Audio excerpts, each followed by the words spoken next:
Usipoteze muda.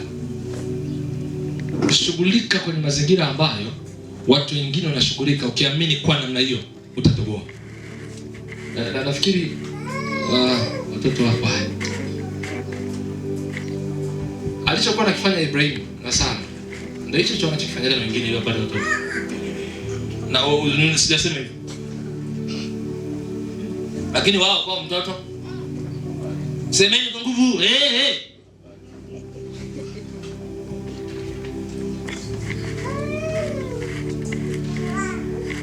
ndio hivyo. Sasa unaangalia nini sasa? Toka hapa na macho yako hayo kama unafanya maombi. Yaani kodi ni hiyo, lakini kwa wao haikufanya kazi. Kwa hiyo kuna mtu anaweza kufanya kama anafanya wengine na ukajitahidi kwa ubora kama wengine. Yaani mwanangu kama wanakopa na unakopa. Kama unajiteza na yaani unafanya kama wao, lakini bado ngoma kwako inagoma.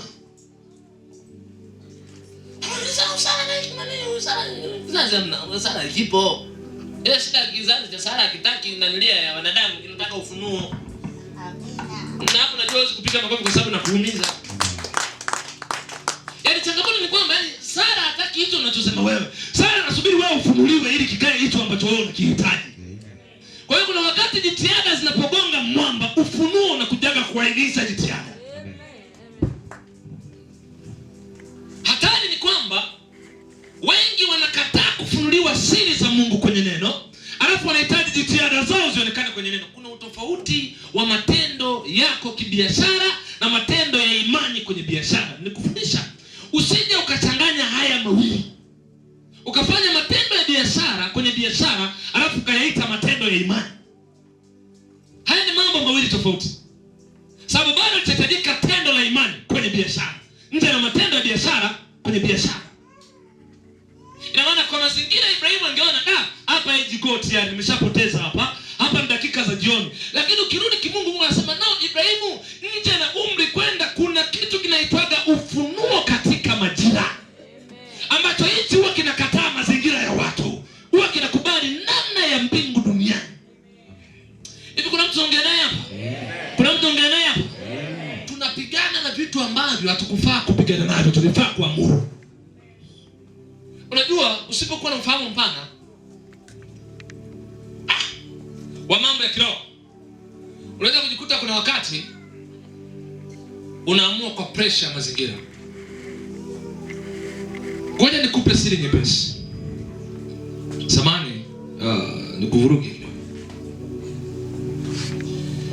Kukosa kuona kwa usahihi kiroho kwa namna ya Mungu alikokukosa Gehazi kulimpa Gehazi kuelezea hofu yake. Kulimpa Gehazi kuelezea hofu yake. Ina maana hofu ya Gehazi ilikuwa kwenye kile alichokosa. Ina maana wakati Mungu anataka kudili na Gehazi kupitia Elisha, alikuwa anamtoa Gehazi kwenye hofu ya kutokujua, akamjulisha kinachohitajika ili Gehazi asipate pressure ya mazingira. Ina maana mara nyingi maumivu tuliyokuwa nayo kwenye maisha na uchumi, mara nyingi maumivu tuliyokuwa nayo kwenye ndoa na biashara, asilimia nyingi sana ni maumivu ya kutokujua nini kimungu kinahitajika. Nilikuwa naandika kwenye diary yangu nikasema, na maana Ibrahimu angefunuliwa kuhusu Sara, alikuwa hana haja ya kumtafuta Adili. Kuna watu ungefunuliwa kwenye fedha zenu, mambo yanavyoenenda, ulikuwa unaja kutafuta mkopo. Kuna watu ungefunuliwa namna mambo yanavyoenda, ulikuwa una haja ya kukaa na huyo shoga yako. Ukuwa na haja ya kujieleza kwa watu wako wa karibu. Unafahamu ya kwamba kufunuliwa alikufunuliwa Maria kulijitosheleza kiasi kwamba hakuwa na haja ya kumwelezea Yusufu yeye ni mjamzito. Ni watu wa Mungu, si mnaelewa? Yaani kiwango cha ufunuo alichopewa Maria hakikuwa na haja ya Maria kumwambia Yusufu, wewe usinikimbie kwa sababu mimi mjamzito, wewe usiniache. Hakukuwa na haja, kwa sababu ufunuo aliopewa Maria ulijitosheleza kuconnect mambo yote kwa wakati mmoja, ambayo inapelekea Yusufu mwenyewe kujitulia mambo yapoje. Kwa hiyo kuna muda hatahitaji ushahidi wa watu, hatahitaji ushahidi wa mazingira. Kwa nini? Kwa sababu katika roho tayari mambo yamekubali.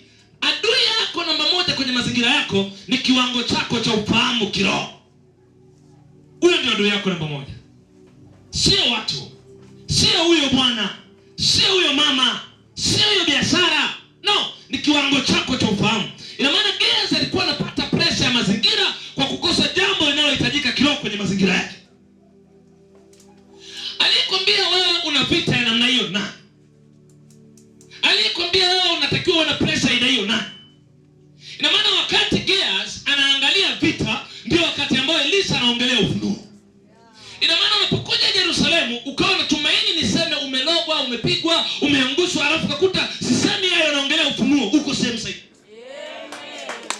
Hatari ni hii hapa. Watu wanataka tuongelee jeshi ambalo wamekutana nalo, wakati huo kinacholeta ushindi sio jeshi walilokutana nalo, ni kile ambacho wanatakiwa kuwa nacho kwenye walilokutana nalo. Ndio maana Elisha kudili na jeshi la Gehazi. No, Elisha alidili na kile ambacho Gehazi anafaa kukijua jeshi analoliona. Si kuna mtu naye kanisani? Ina maana wakati nasubiri niseme, unajua uchumi wako, unajua ndoa yako, unajua biashara, sijui jana juzi majuzi, hiyo unayo. Tayari unayo. Ndio maana anapokaribiwa mtumishi wa Mungu Elisha anasema, Gehazi, kwa kile ambacho umejua, sina shaka na wewe kwa sababu unaenda kupigwa. Ila kwa kile ambacho anakufunulia, najua na uhakika unaenda kushinda. Amen. Sasa ni hivi. Ukikosa uono halisi wa kimungu, hautapata ushindi halisi wa kimungu. Ukimpoteza Mungu kwenye neno lake wakati natakiwa afanye matokeo, hawezi kupata majibu yake wakati unafanya maombi. Na hiki ndio kitu ambacho wengi huwa wanakikosea.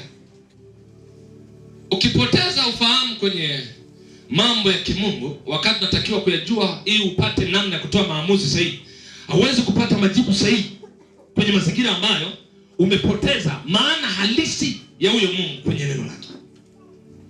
Unajua vita ya Gehazi haikuwa vita ya mazingira, ilikuwa ni vita ya kiroho. Ndio maana Elisha anapomwamlia Gehazi, hamwamliki mazingira, anamwamlia kiroho. Nataka nitoe mifano halisi hapo watu mpate kuelewa. Ni sawa na wewe unapokutana na changamoto ya ndoa yako.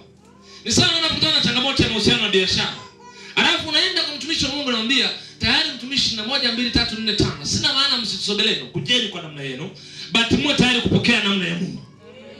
Wakati Gehazi anamuelezea Elisha, nimekutana na 1 2 3 4. Elisha anamwambia, najua ulichonielezea ni sahihi kwa sababu ndicho ulichokiona. Lakini nina uhakika na ninachokufunulia kiko sawa sawa na nafasi ambayo ulifaa kuwa nayo ili ushinde kwenye kile ulichokutana nacho. Kwa hiyo Gehazi alikuwa apewi faraja. Gehazi alikuwa anapewa majibu. Nini najaribu kusema?